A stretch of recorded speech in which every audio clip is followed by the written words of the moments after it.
Hi everybody, welcome back to the সুমনস grammar world. Viewers, আজকে আমি আপনাদের সাথে দুই প্রকারের ভার্ব নিয়ে আলোচনা করব। ভিউয়ার্স, ভার্ব প্রধানত দুই প্রকার, ফাইনাইট এবং নন ফাইনাইট। এই ফাইনাইট ভার্বগুলো আবার কয়েক প্রকার। তো এই ফাইনাইট ভার্বগুলোর কয়েক প্রকারের মধ্যে দুই প্রকার হলো ট্রানজিটিভ ভার্ব এবং ইনট্রানজিটিভ ভার্ব।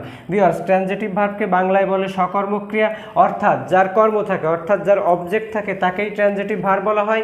আর ইনট্রানজিটিভ ভার্ব অকর্মক্রিয়া, অর্থাৎ যার অবজেক্ট থাকে না তাকেই ইনট্রানজিটিভ ভার্ব বলে। ভিউয়ার্স, আমরা আর একটু ভালোভাবে বলতে পারি যে অর্থ প্রকাশ করার জন্য যে ভার্বগুলো অবজেক্টের উপর নির্ভরশীল, অর্থাৎ অবজেক্ট গ্রহণ করে, সেগুলোকেই ট্রানজিটিভ ভার্ব বলা হয়। আর যে ভার্বগুলো অর্থ প্রকাশ করার জন্য অবজেক্টের উপর ডিপেন্ডেন্ট নয়, অর্থাৎ অবজেক্ট ছাড়াই ভার্ব তার অর্থ প্রকাশ করতে পারে, সেগুলোকে মূলত ইনট্রানজিটিভ ভার্ব বলা হয়। ভিউয়ার্স, এই ট্রানজিটিভ এবং ইনট্রানজিটিভ যে ভার্ব, সেই ভার্ব চেনার সবথেকে যে সহজ হলো সেটা হলো যে ভার্বের কাছে কি বা কাহাকে দিয়ে প্রশ্ন করলে উত্তর আসলে ট্রানজিটিভ, উত্তর না আসলে ইনট্রানজিটিভ। অর্থাৎ কোনো একটা সেন্টেন্সে আমরা যদি প্রিন্সিপাল ভার্বের কাছে কে বা কাহাকে দ্বারা প্রশ্ন করি, তবে যদি সেটা উত্তর প্রদান করে তাহলে সেটা ট্রানজিটিভ ভার্ব, এবং সেটা যদি উত্তর প্রদান না করে তাহলে সেটা ইনট্রানজিটিভ ভার্ব। ভিউয়ার্স, এই যে ট্রানজিটিভ সকর্মক্রিয়া, ইনট্রানজিটিভ অকর্মক্রিয়া, এই দুটো ভার্ব অর্থাৎ ইনট্রানজিটিভ ভার্ব, এই ইনট্রানজিটিভ ভার্বগুলো কোথাও কোথাও আবার ট্রানজিটিভ এবং ইনট্রানজিটিভ উভয় হিসেবেই ব্যবহৃত হতে পারে। তো ভিউয়ার্স, আজকে আমি সেই ট্রানজিটিভ এবং ইনট্রানজিটিভ এবং যে ইনট্রানজিটিভ ভার্বগুলো উভয় হিসেবে ব্যবহার হতে পারে সেগুলো নিয়ে আলোচনা করব। ভিউয়ার্স, আমরা প্রথমেই ট্রানজিটিভ ভার্বগুলো দেখি। ভিউয়ার্স, লক্ষ্য করুন, আই ইট রাইস, আমি ভাত খাই। ভিউয়ার্স, আইটা হলো সাবজেক্ট, ইটটা হলো ভার্ব, রাইসটা হলো অবজেক্ট। ভিউয়ার্স, লক্ষ্য করুন, এখানে যদি আমরা ভার্বের কাছে প্রশ্ন রাখি যে আমি কি খাই, তখন উত্তর হিসেবে আসবে রাইস, ভাত খাই। অর্থাৎ কি বা কাহাকে দ্বারা প্রশ্ন করলে উত্তর এসছে, যার কারণে এই ভার্বটা কিন্তু ট্রানজিটিভ ভার্ব। ভিউয়ার্স, আমরা সেকেন্ড এক্সাম্পল দেখি, হি ফ্লাইস এ কাইট, সে একটা ঘুড়ি উড়ায়। ভিউয়ার্স, লক্ষ্য করুন, আমরা যদি প্রশ্ন রাখি যে সে কি উড়ায়, তবে তার উত্তর হিসেবে আসে এ কাইট। তো a kite object, flies verb, he হলো সাবজেক্ট। তো ভিউয়ার্স, ভার্বের কাছে যখন আমরা কি বা কাহাকে দ্বারা প্রশ্ন করলে উত্তর প্রদান করে, তো সেটাই হবে ট্রানজিটিভ ভার্ব। তো ভিউয়ার্স, এখানে ফ্লাইস ভার্বটা অবভিয়াসলি ট্রানজিটিভ ভার্ব। ভিউয়ার্স, লক্ষ্য করুন, আই ইট রাইস, এখানে যে অবজেক্ট এসছে সেটা হলো ডিরেক্ট অবজেক্ট, অর্থাৎ সেটা হলো বস্তুবাচক অবজেক্ট। আর এখানে যে অবজেক্টটা আসে, হি ফ্লাইস এ কাইট, সে একটা ঘুড়ি উড়ায়। সে কি উড়ায়?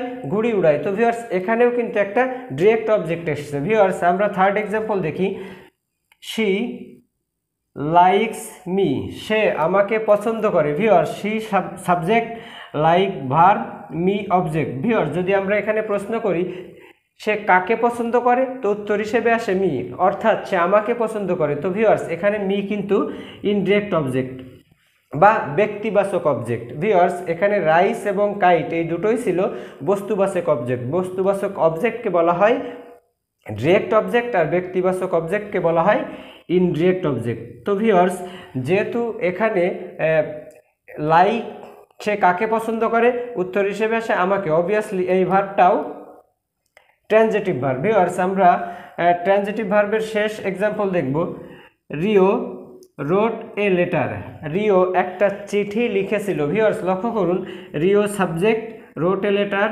রোট ভার্ব, এ লেটার অবজেক্ট। যদি আমরা মূল ভার্বের কাছে প্রশ্ন করি যে রিও কি লিখেছিল, তখন উত্তর হিসেবে আসবে এ লেটার, অর্থাৎ একটা চিঠি লিখেছিল। তো ভিউয়ার্স, যেহেতু এটাকে ভার্বের কাছে কি বা কাহাকে দ্বারা প্রশ্ন রাখার পর উত্তর আসলো, তো অবভিয়াসলি এই ভার্বটা একটা ট্রানজিটিভ ভার্ব। ভিউয়ার্স, তো আমরা এখন ইনট্রানজিটিভ ভার্ব দেখব। ভিউয়ার্স, ইনট্রানজিটিভ ভার্ব বলতে অকর্মক্রিয়া, যার কোনো কর্ম থাকে না, অর্থাৎ ভার্বের কাছে কি বা কাহাকে দিয়ে প্রশ্ন করলে যদি উত্তর না আসে, তবে সেই ভার্বটাই হবে ইনট্রানজিটিভ ভার্ব। ভিউয়ার্স, লক্ষ্য করুন, ফাতেমা ইসমাইলস, ফাতেমা সাবজেক্ট, ইসমাইল ভার্ব, ফাতেমা মৃদু হাসে।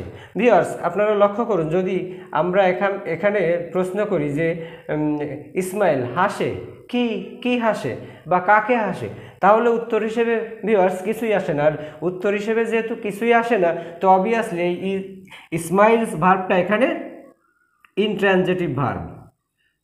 ভিউয়ার্স আমরা সেকেন্ড এক্সাম্পল দেখি, বার্ডস ফ্লাই, পাখি ওড়ে। ভিউয়ার্স এখানে বার্ড সাবজেক্ট এবং ফ্লাই ভার্ব। তো ভিউয়ার্স ফ্লাই মানে ওড়া, অর্থাৎ পাখিরা ওড়ে। ভিউয়ার্স এখানে যদি আমরা প্রশ্ন রাখি যে কি ওড়ে বা কাকে ওড়ে, হ্যাঁ ভিউয়ার্স, তো এখানে কিন্তু উত্তর হিসেবে কিছুই আসে না, অর্থাৎ এর কোনো অবজেক্ট নাই। তো ভিউয়ার্স যার অবজেক্ট থাকে না সেটা ইনট্রানজিটিভ ভার্ব। তো অবভিয়াসলি এই ফ্লাই ভার্বটাও ইনট্রানজিটিভ ভার্ব। ভিউয়ার্স আমরা থার্ড এক্সাম্পল দেখি, যারা লাভস, যারা হাসে, অর্থাৎ লাভস বলতে হাসা, যারা সাবজেক্ট এবং লাভটা হলো ভার্ব। তো যদি হাসে, তো হাসার কাছে কি যদি আমরা প্রশ্ন রাখি কি হাসে বা কাকে হাসে, উত্তর হিসেবে ভিউয়ার্স কিছুই আসে না। যেহেতু উত্তর হিসেবে কিছুই আসে না, তো অবভিয়াসলি লাভ এখানে ইনট্রানজিটিভ ভার্ব।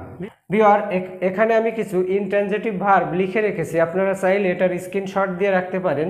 এটা রেখে যদি আপনারা মুখস্থ করে ফেলেন তো ইনট্রানজিটিভ ভার্ব চিনতে আরও সুবিধা হবে। ভিউয়ার্স লক্ষ্য করুন, সিং গান করা, ফ্লাই উড়া, কাম আসা, গো যাওয়া। তো ভিউয়ার্স এখানে যদি বলা হয় যে হি কেম টু স্কুল, সেই স্কুলে এসেছিল। তো ভিউয়ার্স কামের কাছে যদি কি বা কাহাকে দ্বারা প্রশ্ন করি যে কি এসেছিল বা কাহাকে এসেছিল, উত্তর হিসেবে কিছু আসে না। তো ভিউয়ার্স ড্যান্স যদি এরকম বলা হয় দ্য গার্ল ড্যান্স, মেয়েটা নাচে। তো নাচ করা, এখানে যদি প্রশ্ন করি যে নাচ করে কি বা নাচ করে কাকে, উত্তর হিসেবে কিছু আসে না। ভিউয়ার্স সুইম সাঁতার কাটা, রাইজ ওঠা, ক্রাই কান্না করা, বার্ক ঘেউ ঘেউ করা, লাভ হাসা, অ্যারাইভ পৌঁছানো, live lie sleep, stop sit, rest fail open, close die sing smoke surrender. এই সবগুলো ভার্বই কিন্তু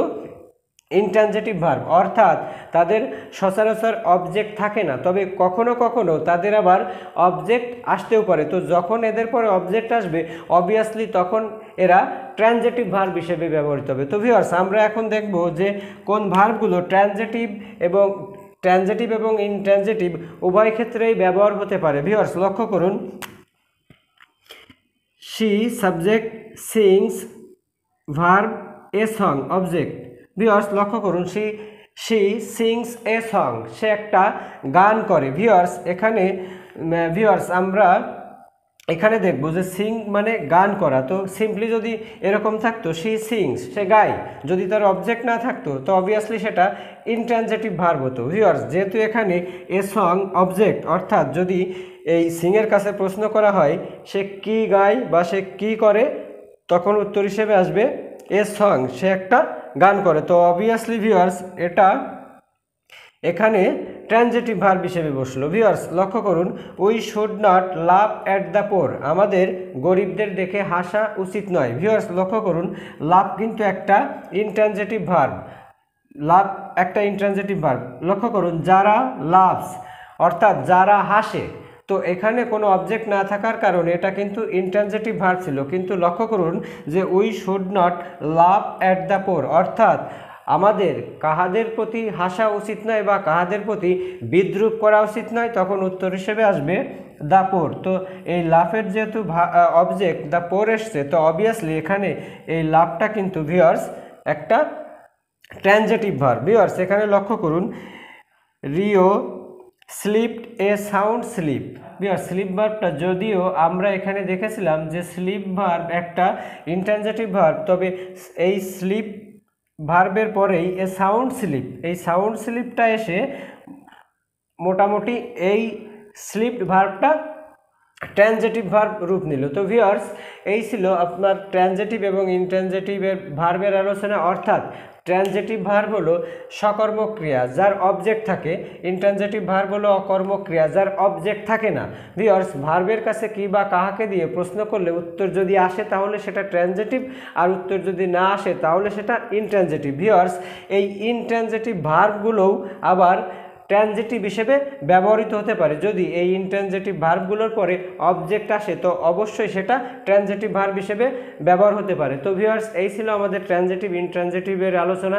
তো যদি আমার ভিডিওটা আপনাদের ভালো লেগে থাকে অবশ্যই লাইক কমেন্ট শেয়ার করে পাশে থাকবেন, আর আপনি যদি নতুন হয়ে থাকেন তো অবশ্যই সাবস্ক্রাইব করবেন। ধন্যবাদ।